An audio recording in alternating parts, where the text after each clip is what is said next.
So Dr. Rebecca Hall is a scholar, activist, educator, and author. After graduating from Berkeley Law in 1989, she represented low-income tenants and unhoused families, like mine, for 8 years before returning to get her PhD in history. She is taught at UC Santa Cruz, Berkeley Law, Berkeley's history department, and as a visiting professor of law at the University of Utah. She writes and publishes on the history of race, gender, law, and resistance, as well as articles on climate justice and intersectional feminist theory. Dr. Hall has been an activist her entire life, fighting for women's and LGBT rights and against nuclear weapons, apartheid, and US militarism. She is dedicated to the movement for climate justice and is also currently involved with Black Lives Matter and rapid response support for families facing deportation. Dr. Hall, good day. Hi. How are you? Let me see you. Okay, there you go. There you go. All the way from Harlem. I'm here in DC. So I'm grateful to have this conversation with you. Yeah, thank you for having me. I feel really honored. Oh goodness. You know what? I'm gonna be quiet. I'm just gonna jump in. I want to say to my colleagues, feel free to leave questions in the chat. We might also have a little time at the end to unmute ourselves, but let's just jump in. So at the beginning of our time together, I shared a quote attributed to the Swampy Cree people. To say the name is to begin the story. So for our time together, whose names do you want to bring into our conversation today? And then what stories do those names tell? Okay. Well, first, I want to bring my grandmother in, Harriet Thorpe, who was born in 1860 on a plantation in Virginia. And she's in the graphic novel. I want to bring in the names of the enslaved women who were involved in the revolt, one of the revolts that I talk about, the 1712 revolt in New York City. Sarah and Abigail, Amba, and Lily that I uncovered from the court records. And say a little bit about why naming those folks is so important and what a powerful legacy you hold as the descendant of somebody who was enslaved, and you know that's really powerful knowledge. Yeah, well, I mean, these were my paternal grandparents, you know, not great grandparents, not great grandparents, and you know, I know that that's unusual. I'm 58, and we had a big generation skip in my family, but the fact that it's even possible should you know, sheds light on the fact that this is not any kind of ancient history, right? The fact that two generations back to back can get you, you know, back to slavery, you know, I think sheds light on its legacy. Yeah, absolutely. And I think it's really important to note as a classroom teacher with my students that African American people were enslaved or in some form of apartheid, like American apartheid, for longer than we've been, in the eyes of the law, free. And that's absolutely shocking to my students. And so having access to this text and you naming that history, that context for us is really powerful. And before I transition to our next question, you said something that's really significant. And this is the notion of subjectivity. So we're talking about real people who had real lives, who helped build real wealth for the United States that's actually still in circulation today. And naming is a very powerful institution. And so I'm going to use the language of enslaved people and enslavers, because I was not born a slave. My great grandparents weren't born slaves, they were enslaved. This was a very intentional process. And so now I want to talk a little bit about this concept of oriki. And oriki is a form of oral record keeping and oral praise poetry practiced by the Okuku people, mainly the women of the Oyo state of Nigeria. They were known as the story keepers. So your book, Wake, actually mentions the Oyo Empire, and I also read Wake as a form of record keeping. So in Mhm. Wake, you write, with a measured use of historical imagination, I can reconstruct the story of how these two Aussie, and you're A gonna have horsey. Ahosi, thank Yeah. you, warriors ended up on the Unity and Mhm. died fighting their captors during a slave ship revolt. Mhm. So please share one or two stories from your time researching and writing this graphic novel. Yeah. The story of the research is actually very prominently figured in the book. Um, I think I mean I talk about the kind of obstacles that were put in my path trying to reclaim this history um, in terms of dealing with like overt and covert racism and archives. I think what you know uh, what I think a lot about from this process. I mean, this graphic novel is actually based on my dissertation, and I think about being in London for research and spending months reading uh, captain's logs of slave ships, uh, and how kind of traumatic that was, but also how people talk about the banality of evil. It's you know just how also mind numbing and uh, that this was an actual business practice. This wasn't something that happened on the down low, right? This uh, was crucial to. I mean, I focus on British America. It was crucial to the United Kingdom in terms of amassing wealth and so forth. And through your process of spending, like I can't even fathom spending months reading documents that chronicle maintaining this institution that became known as chattel slavery. Can you bring in and pronounce the name again for me? A, Osi, a hosi, a the hosi. Ohosi. Yes. What did you glean about the Ahosi women through your process of like reading through those captain's logs? Yeah. So I the fact that women soldiers were caught up in the trade and then brought to the Caribbean or what's now the United States or South America is known.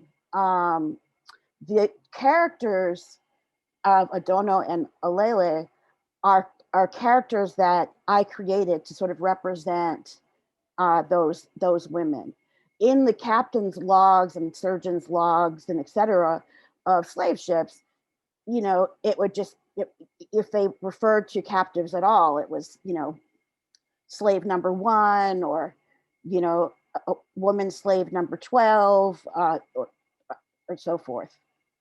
Yeah, and when I talk about using a measured use of historical imagination, I want people to understand that there's like a chapter and a half in the book where I where the documents fall silent, where I start to reconstruct possible stories. But I want people to understand that was a very rigorous thing. Every tree, every brook, every brick, every it was all based on in-depth historical research. You know, um, so it wasn't like I was just like, woo, you know, I made sure that these were things that were possible. Yeah, and you, in my estimation, did an incredible job. And I want to stay here because you seem to have what I would describe as like a Du Boisian double vision, and maybe even a triple vision because of the ways this text is explores intersectional identities. So you analyzed a score of primary source documents. You read a significant amount of historical details that other historians missed. Mm-hmm. And you uncovered rebellions and revolts led by women. And Mm-hmm. I shared this with Dr. Hall when we had a moment one-on-one that by chapter 8, I didn't have a dry eye because I just was not told these stories. So can you describe your process for kind of collaborating with text, so to speak? So how you accessed and analyzed these primary sources and other historical forms of documents, and then how you use this months of review to kind of produce this very powerful graphic novel. And then I want to ask you a separate question about the imagery. Okay. Yeah. So like I said, that the graphic novel was based on my dissertation, which I wrote and finished in 2004. And it was actually 3 years of research. And trying to uncover the agency of enslaved people generally and enslaved women in particular, you really have to read documents against the grain to try to, because these documents are created by people who were not at all interested in the agency of enslaved people. So, you know, it's a process of kind of like sifting and recovery. So, you know, for example, and I think, you know, some of it was also my legal training. You know, when I was looking at different revolts, I would go, you know, first to court records. And, you know, if you're writing history from this early time period, you know, there's not a lot of documentation. So a lot of the documentation of the actions of enslaved people come through documents regarding, you know, punishing them or executing them, you know, in the case of the 2 revolts I discussed in New York. Yes, thank you. And this concept of reading documents against the grain is something that I strive to teach my students. Mm-hmm. Like how do we read documents against the grain? Like how do we leverage our identities as intersectional people? Like I'm a African American masculine of center lesbian who grew up in Washington D.C. cash poor. Mm-hmm. How can I use those lived experiences to dive a little bit deeper? Because mm-hmm. left to historians and authors and archivists' own devices, I get erased. Mm-hmm. And right. So what I love is that you gave me the names of 4 women that I actually want to evoke here: Sarah, Abigail, Lily, and Amba. And just to have those names, I feel mm-hmm. a little safer, a little bit more powerful in my own skin. So tell us now what the process was like with collaborating with Hugo Martinez to bring your research to visual fruition, because these panels combined with some of the poetic language and the research you conducted captured me in ways that I imagine my students will also be captured. Mm-hmm, mm-hmm. Yeah. Well, it was a trip. You know, I mean, before this book, I had only ever written and published in academic contexts. So creating a script for a graphic novel was a new one on me. And, you know, I needed to learn how to do it. And they're not, and working with an art, I mean, I had to learn and trust my ability to write for a visual medium. You know, like I always thought of myself as not a particularly visual person. Like if I'm reading a book that has pictures in it, like I may look at the pictures, you know. But you know, really, we all are visual people. You know, we live in a visual culture, so you know, if we can tap into it, we know how to try to tell stories visually. And you know, Hugo is a comic artist. You know, he had done a few comics, like web comics before, but he was working full time as a pedicab driver in New Orleans when we started to work together. You know, and then this became our full time job for like a year and a half. It's the amount of work involved in doing this, because the graphic medium is not just simply like, okay, you've got text and then you've got images. Like they interact together in a way that doesn't happen in other mediums. that like something about the kind of linear nature of text with the all at once art allows for for the reader to have a certain kind of experience that's kind of participatory, you know, in a way. And in this particular case, book, having the past be, you know, right up against the present was crucial for the story, right? Because the story talks about these slave revolts, but it also talks about my researching this information, and also talks about living in the wake of slavery. So dealing with that kind of temporality, the graphic medium really allowed me to do that. Yeah. I mean, there were some really powerful like visuals, and I think about this is chapter 5. I'm looking at In Search of a Negro Fiend. I believe that's the title, and the ways that the images couple with the text to kind of reinforce the impact or the intersection of patriarchy and racism were just incredible. You know, way back in 1352, King Edward III created a statute that said if a woman killed her husband or master, the killing is a treason, and the required punishment was to be burned at the stake. In such cases, the killing was not murder, but treason against the state, because a woman's husband or master was considered her natural lord, and killing him was like killing the monarch. It was a crime against the state. And to grapple with that level of depth, plus the imagery, just brought a level of intensity to just why having wake is so important. Right. And every single panel on every page is very, very thought out. And there were multiple drafts, pencils of, storyboards of each of these panels. The image that you referred to in the chapter In Search of the Negro Fiend, the images are also, it's very important to be thoughtful about what kind of images that you're using when you're describing this kind of thing. And I was not at all interested in showing the Negro fiends being burned at the stake. I feel like there can be a way in which we almost participate in that violence by kind of constantly showing it over and over again. So instead, what I did was have the image focus on the people who are forced to watch it. Yeah. And I think this text pairs really nicely with the Poetry of Defiance lesson, because it shows both the power of resistance, but the power of what happens when resistance is resisted. There was a cost. There was a cost to the insurrection of Cargo, which I'd like us to talk about a little in just a moment.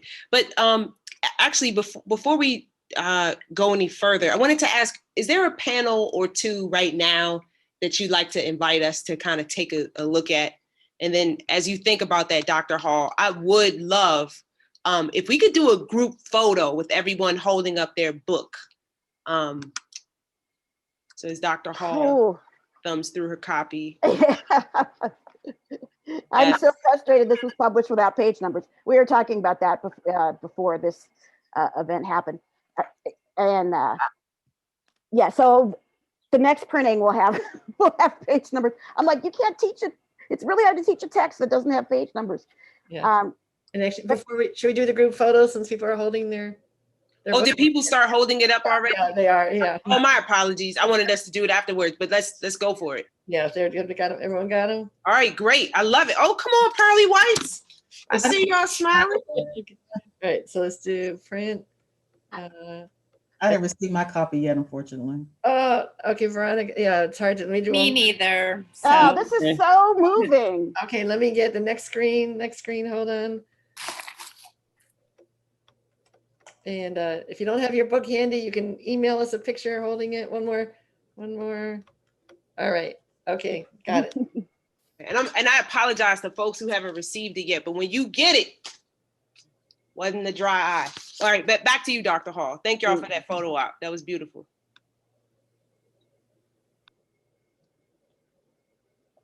I'm sorry. Yeah, you wanted me to respond to a Yes, panel? please, please. If there's a panel or Oh, two yeah. that you'd like to draw Yeah. our attention, I mean, there's so many. Yes, and Yeah. please tell us what we Okay. are looking at. So what you're seeing here is me doing research at the New York Historical Society. And at this point, I'm trying to figure out, so two women who were convicted for participating in this revolt were Sarah and Abigail. We know from the correspondence of the colonial governor to Queen Anne and her Privy Council and the Lords of Trade that one of the women convicted was pregnant, and then her execution was stayed, was put off because she was pregnant and that child was somebody's property, right? So but I could not find spoiler alert. I could not find whether it was Sarah or Abigail, and I couldn't find her ultimate fate. So I traced the correspondence that talks about the enslaved woman, for years and years after the revolt in 1712, and then the record just falls silent. The governor is no longer the governor; he's been recalled to England, and there's no more discussion. And so this full page panel is trying to show my kind of frustration and determination to try to uncover this story. And the artist and I can't even tell you, we spent days figuring out how to illustrate this. Just conversations. I mean, we are working across time zones, and drafts, and research into how other comic artists dealt with things like black and white showing imprisonment, in a cell, but wanting to not erase the agency, and the communication between past and present. Yeah. Yeah, thank you for that. And I almost want to zero in on what you just said.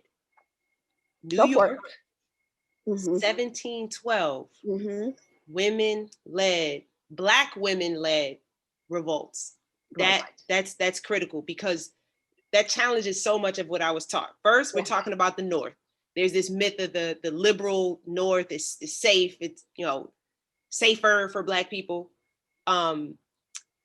It's 1712, and it's Black women. And so that just, and that was very intentional because I'm from New York originally, and people a lot of times when they teach or understand the history of enslavement, their focus is on this sort of Southern antebellum kind of Gone with the Wind. I don't know. I've actually never read the book or watched the movie. I refuse. Image. And people need to understand that slavery was a national institution. I mean, slavery didn't end in New York until 1827, I believe. And the institution became more and more national, as time also went by. But also people have this image of it being this rural thing, but slavery was very much an urban phenomenon as well. Charleston, Savannah, New Orleans, DC, New York, Boston, slavery, helped build these places. In Wall Street in New York is named that way because there was a wall that protected the city from indigenous folks that was built by enslaved people. And if you go now to the corner of Wall Street and Water, when I was doing this research, that's where a slave market was. And I had to pace it off by looking at the documents. Now there's a plaque there. It's too small in my opinion, but it's at least it's there. Yeah. Thank you. Whew. And so, yes, please, if there are any questions, comments, light up the chat. And I see a strong reflection from Althea. So thank you so much.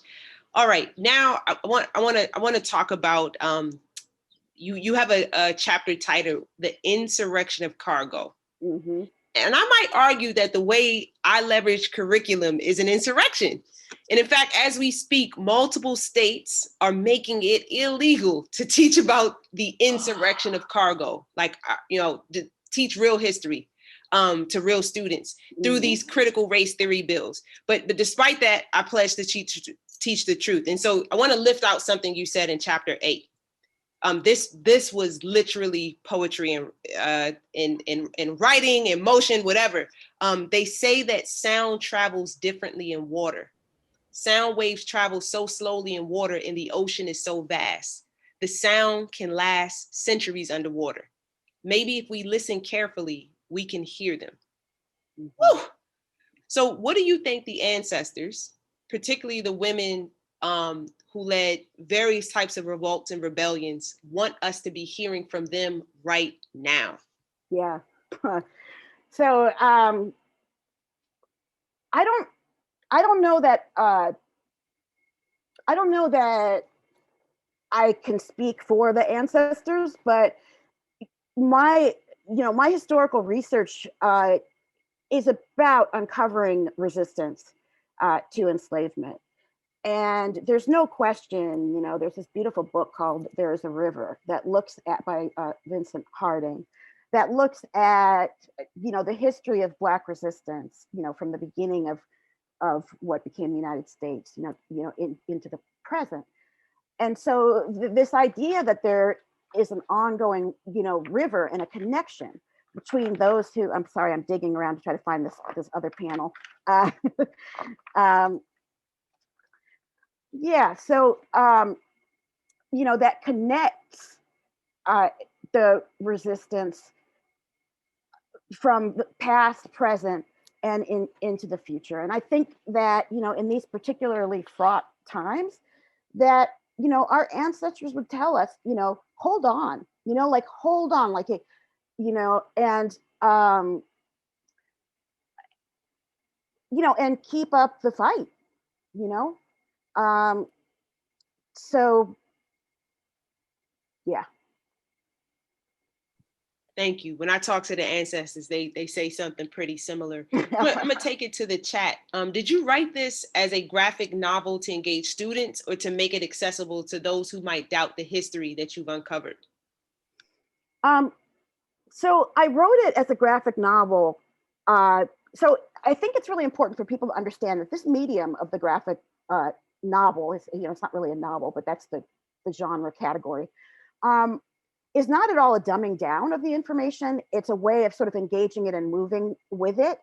I wanted this, I have taught in many different circumstances, and I've actually even taught high school. And which I loved, I think it was my favorite. What I found is that the history of slavery is taught so poorly, and the kind of new information, like I saw in the slide, one of the slides, a quote from Eugene Genovese, Roll Jordan Roll, which we could have a conversation about that book. It's not my favorite, but anyway, like the new stuff, the impacting stuff, that the ways in which a lot of that can just stay behind the academic curtain. People aren't taught the really important things, like how do we recover history? How do we engage with documents? What are the forces that shape the historiography, which I think should be taught in primary school, but it's not taught, historical method. It's not taught until, sometime in graduate school. And so I wanted to just jump over that and get this out to people. And I've always been drawn to the medium. When I first read Mouse by Art Spiegelman, My Father Bleeds History, about being the son of a Holocaust survivor, or Persepolis by Marjane Satrapi, who talks about what it was like to be a woman during the Iranian Revolution.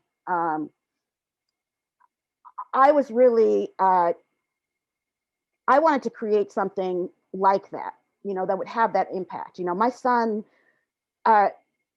Mouse was actually part of his curriculum in like, I think 3 different classes by the time he graduated, and it's so important. Absolutely. And I want to look at the chat. Mary says, I love the line, the more women on board a slave ship, the more likely a revolt. And so I actually want to go there. So this next question is inspired by that. So in the graphic novel, you prove unequivocally that women on ships set to enslave, the more women, the more likely there will be a revolt. So I want to know, I want to stick right where you're going. Like, why has this fact been disappeared, if I can use that? Right. From first history. of all, Yeah, go for it. Go. First of all, I want to clarify that I was not the one who discovered that. There are, Jessica and I talked about this a little bit before this event, but there are a subdiscipline of history is quantitative history, and historians which might be important for a way to talk to people kind of mathematically about history, but historians who had been studying the slave trade for a long time, as the internet was being sort of used, created this database, which is online and free, that's called the Atlantic Slave Trade Database. And it's like they compiled 36,000 slave ship voyages and created this searchable database. And one of the things they found was that there was a revolt on 1 in 10 ships, which is way more than people thought, because generally speaking, a revolt on a slave ship in the Middle Passage was really kind of suicidal. A lot of it was about, I know I'm going out, but I'm taking you with me, and so that was kind of a surprise for people who study slave resistance. And then they, being quantitative historians, they queried to say, well, what was the difference between ships that had revolts and ships that didn't have revolts? And they found that the only statistically significant difference was that the more women on a ship, the more likely there would be a revolt. Right. And those same historians immediately dismissed their own findings. I actually quote one of these, brilliant historians who actually is dismissing his own findings, because there is this, what I call sticky historiography around this kind of revolt is not something that women, this, overt revolt, organized, coordinated, violent acts of resistance was not something that women participated in. And that's a whole nother discussion about why that is. And so what I did when studying, the British slave trade, I looked at the regulations and laws around the slave trade. And it was a business practice that once the ship left the shores of West Africa and was in the Atlantic, the women would be unchained and brought on deck.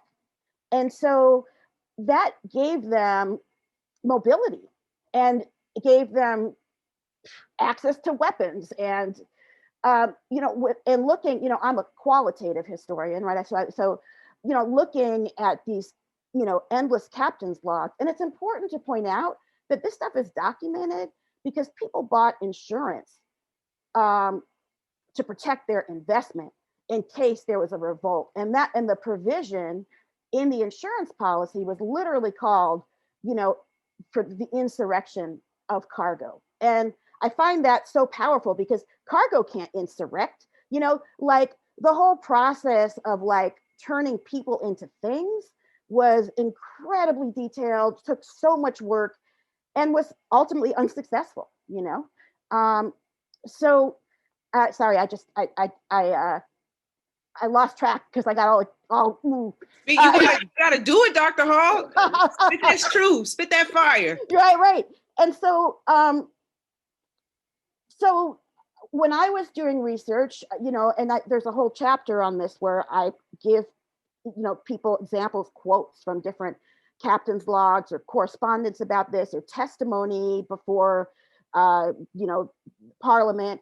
And, you know, it runs the gamut from like, you know, there was a revolt 4 times on this ship, and, you know, and mention the women who led it each time, to, you know, captains who are like, there was another revolt today and I don't know why. I mean, we checked the men's chains and they were secure. You know, it's sort of like, you know,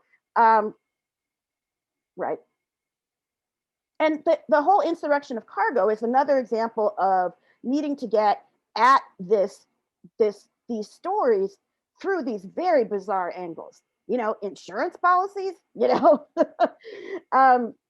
Yeah. And, you know, when I taught high school, I would often use primary sources because students love them. And you know, they would point out things and sources every time that, you know, I've been working with the source for 15 years and hadn't thought about that, you know. And yeah, so there's at the back of the book, there's this very short list of sources. I wanted like a whole like 20-page bibliography, and Simon & Schuster was like, that's not happening. But if you want to see the whole bibliography or photographs of some of these sources, you can go to my website, which is referenced at the back of the book on that sources page. Yeah, and thank you for this piece, because as you were talking, I'm like, wow, whether it's my students, colleagues, or Kanye West, people will know that we did resist, and that it was often women, because we were slept on, essentially, and that this institution was so insidious, and there's legacies today that literally there were insurance policies. So you can't tell me folks weren't resistant if these, you know, some of the largest companies in our nation to this day had investments, so to speak, in these human bodies that became commodified. And so this is why I'm so grateful for the level of research you do with primary source documents, because that's another layer to the institution of slavery that I'm like, wow, how often do I talk about insurance companies, timber and lumber companies, right? Anyways, I could go on and on and on. So thank you for raising those stories. I want to take it to the chat because we have a few questions that I saw. So can you say more about the number of people who were saved from being enslaved as a result of the revolts? And you also talked, and I didn't write this down, but there was a term that you used when boats were going to dock at shore, and folks on the coast were like, nah, that's not going down. Nah, not on my watch. Oh, the cutoffs. Cutoffs. Yes. Yes. And this is why women were kept below, while everyone was chained below deck while the ship was still on the coast, because the enslavers were watchful against this practice that's called a cutoff, where people from, you know, different nations would actually, you know, go to the ship and free the captives. Yeah. So some historians of Africa, pre-colonial West Africa, have uncovered this, you know, this history. And yes, the issue about, you know, again, these quantitative historians that like work on, you know, statistics, you know, believe and argue that the endless resistance that kept happening during the slave trade was so costly, time-consuming, et cetera, that it prevented others from being pulled into the trade. I believe, I can't even remember exactly, like 9% or 10%. You know, I'm not sure. I don't know how they figure that out, but you know, but yeah. And I think that this issue of resistance is so crucial because, you know, when we talk about, when we have to tell our children for the first time, you know, that their ancestors were enslaved, If we don't talk about resistance to enslavement, it brings a kind of shame, like an internalized shame, like, well, what was wrong with my people that they let themselves do that? Like you referenced Kanye West. I mean, that's an example. So, I got into studying slave resistance because I found that it was not a good mental health formula for me to study enslavement and not study resistance to slavery. But in the process of diving deep into this, that's where these stories came. And there were hundreds of revolts in the United States. And that was putting a constant pressure against the institution of slavery. And you can see that in lots of documentation, fear that there was going to be another Haitian Revolution, or, the newspaper articles all over, like people being concerned about the dangers of slave revolt, the pressure to keep expanding slave states and territories. Some of that was about, there were many factors that contributed to that, but part of it was about, trying to spread out and deal with the issue of revolt. And by the way, I don't use the term rebellion. I don't like it because, like, rebellion is sort of like what, people do, like teenagers do in the face of valid authority, right? Like you're having a rebellion, and so I use the term revolt, but that's just my personal thing.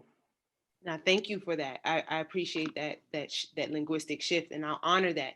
So we're going to go into our last question. But if anybody has to leave before we get into this last question, please fill out the evaluation and reflection before you do. This is helpful for planning for future sessions, and we also share some of that reflection with us presenters. So my last question, and I want to build on this notion of a mental health formula. I love that verbiage.